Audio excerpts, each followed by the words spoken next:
Welcome back everybody, this is S of Customs. We are truly sorry about the late upload on the third part of the SSR4.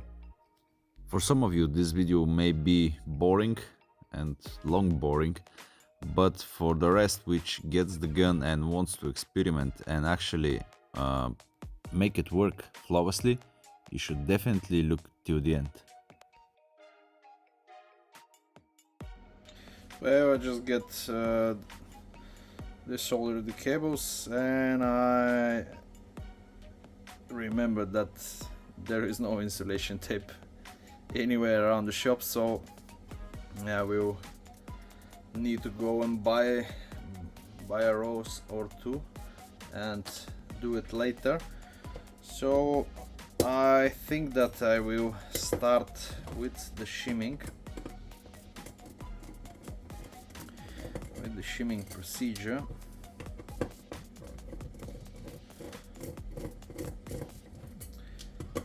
Once we get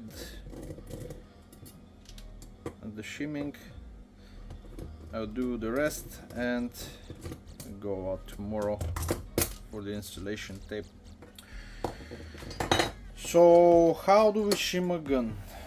Of course, or pretty much like everybody else does, but we are going to start from another place, and it's going to be from this. So we are starting from the same motor, but this is very important because our motor now, it's not going to move anywhere. It's going to attack this as straight as possible, or as straight as our grip is. I don't have a great hope, no matter that I've done 2 or 3 of them. Each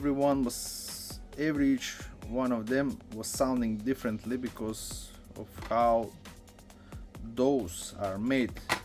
Let's start as usual and try to see if I will try the 2, but without putting this cap. I will try to mark where it's sitting. Then I will assemble this, assemble the 2 inside, assemble the grip, mount it here, mark where it's going, maybe on a piece of paper. I will try to make the hole, and then I will disassemble the grip. I will mount it onto the receiver. I will mount the grip, and I will see if those 3 components are throwing away this alignment, because it's quite possible.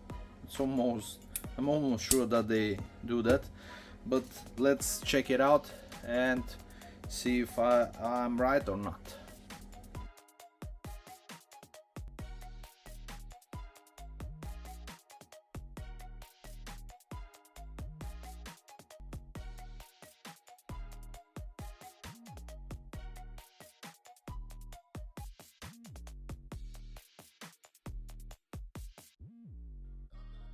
Okay, let's have some conclusions here. Okay, from the first time that I'm using this tool for centering the grip and the receiver and the nozzle and the motor and the bevel, so here the problem is that the gearbox, it's not straight, and no matter what you do, you cannot make this grip to stay dead center, and it's the shape of the gearbox, it's throwing it to one side or to the other, and this is not good at all. I believe that I modified that on the first Novritsch that I've done, because I didn't quite like how it was sitting, but I'm really not so sure right now, because I do this mod to many gearboxes that are just in shape like this one. I will get a straight angle and I will try to show you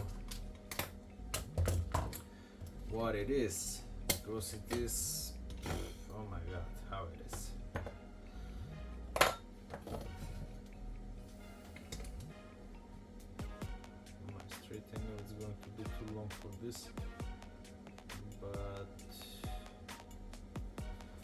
Anyway, I think you can get the idea of how straight this is.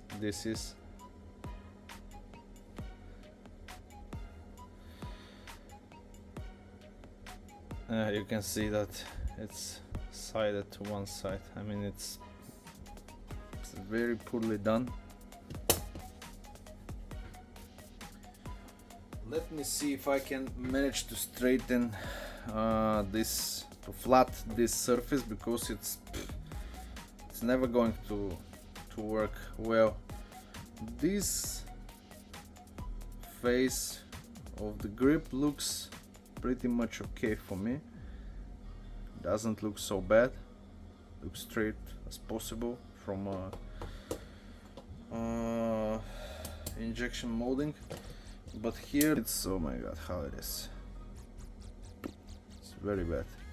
It has so many shapes that needs to be flattened. So let me see if I can manage to flat somehow this. I know that if I lose a lot of this, I will definitely need to grind here, and I don't want to do that, but since it's in the middle of the video that I'm just building, I need to do that, otherwise the gun will never sound like the other one. Let me see if I can clearly show you where the issue is.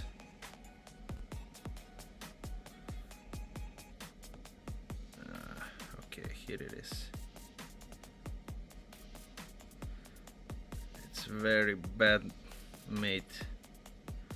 So this needs to be straight in order to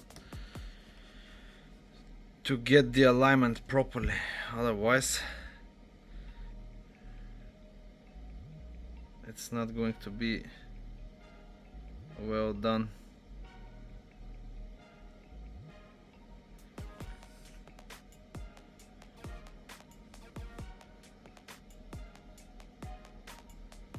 Oh my god, this is so bad. This is clear than the rest of the positions that I just shot. So pray with me to straighten this and make it shoot like it never could. Okay, so this is the retro arms. Let's see how this manages to turn out.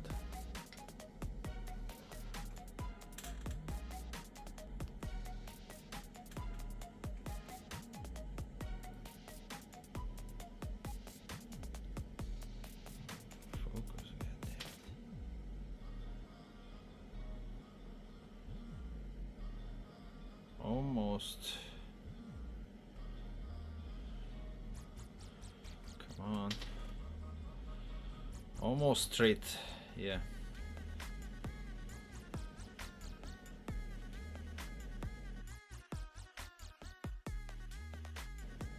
Almost.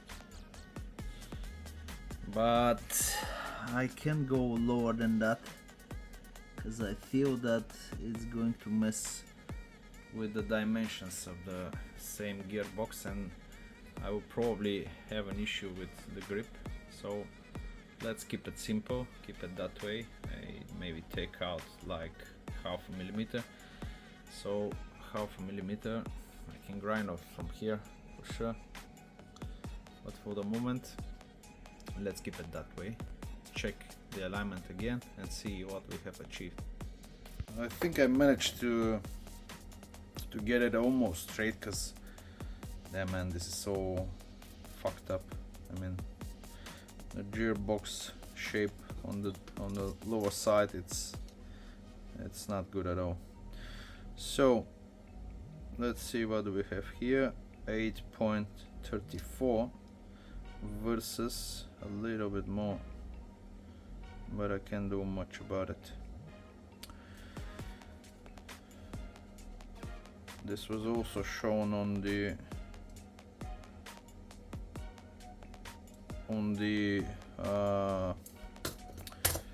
this thing, because it was slightly open from one side.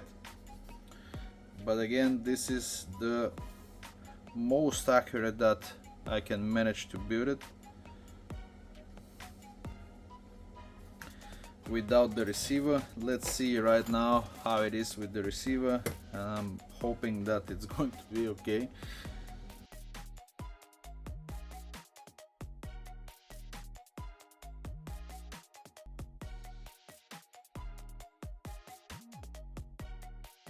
Okay, it looks like it's almost perfect. 10th of a millimeter it's going out. I mean, it's 833, it's on one side, 841 it's the other one, so it's kinda okay.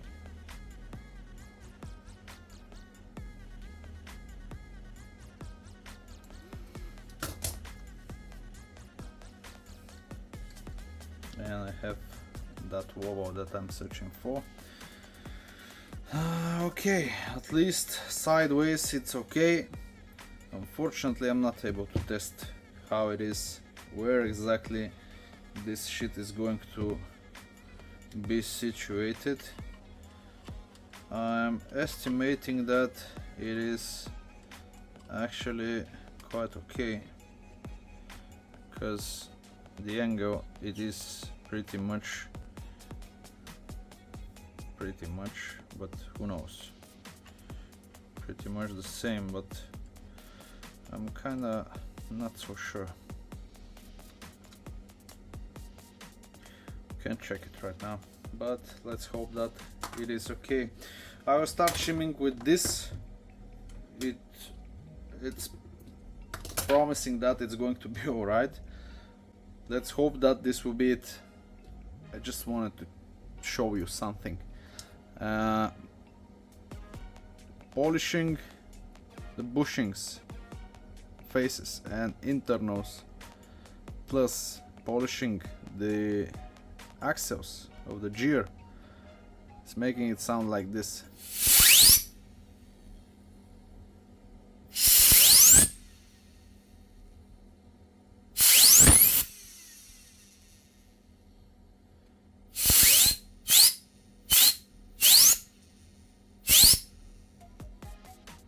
So I believe it's quite good for a bushing. Well, let's prepare a time lapse for the shimming, because you already know how to shim. If you don't know how to shim, just check some other video. I still didn't record any of those to try to show you how to shim, because there are too many and they are all, or pretty much all, kind of good.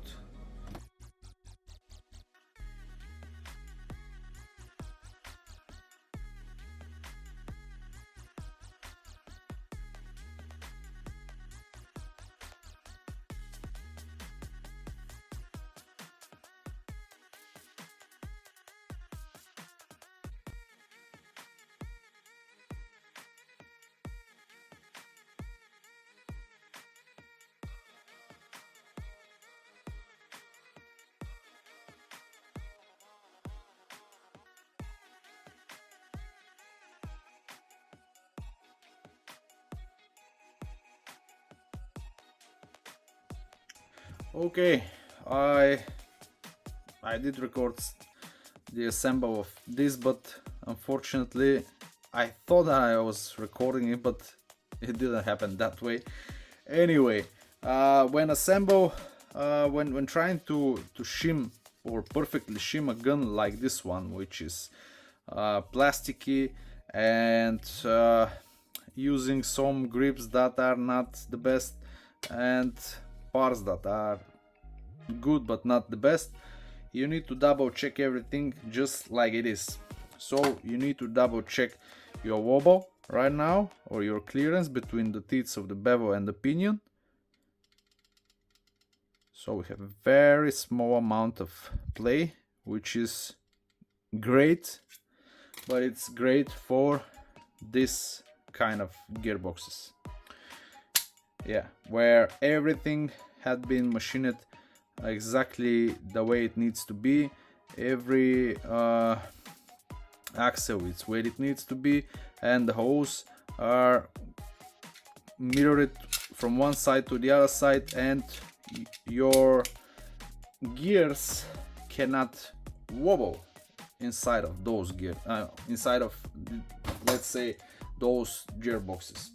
But when it comes to extrusion like this one, no matter what you do, depending on how good they machine it, everything, I mean the matrices, and how good they extrude the material and stuff like that, you can always have your gear to kind of wobble, because it can happen because two or maybe more things. But one of the things is that this is not machined well and it's wobbling. The axle is straight, but the same gear is just turning to 1 degree or maybe even less, but anyway, it's going to wobble inside of the of his rotation.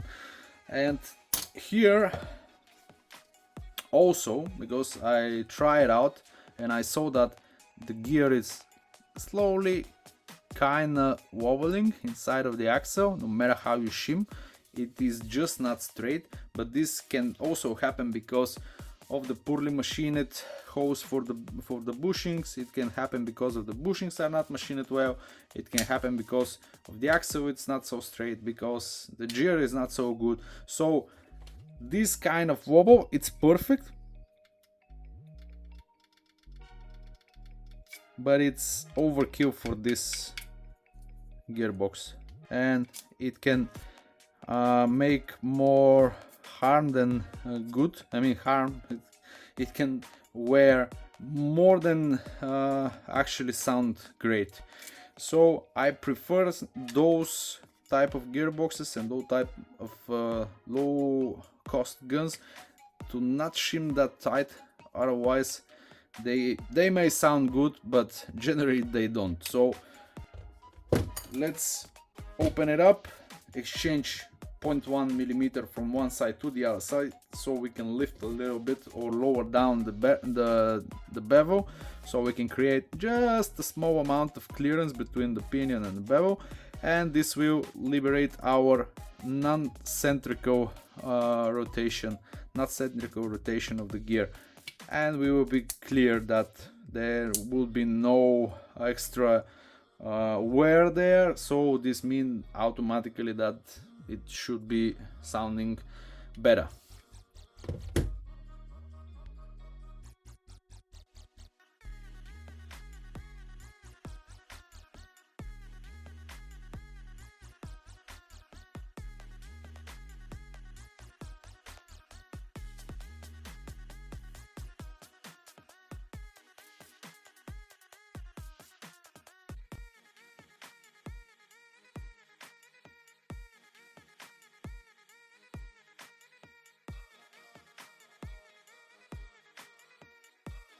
Shimming have been done, and we are ready to start wrapping the electronics and insulating it. Cut the new cables and solder them. Actually, this is what left from now on, and the compression.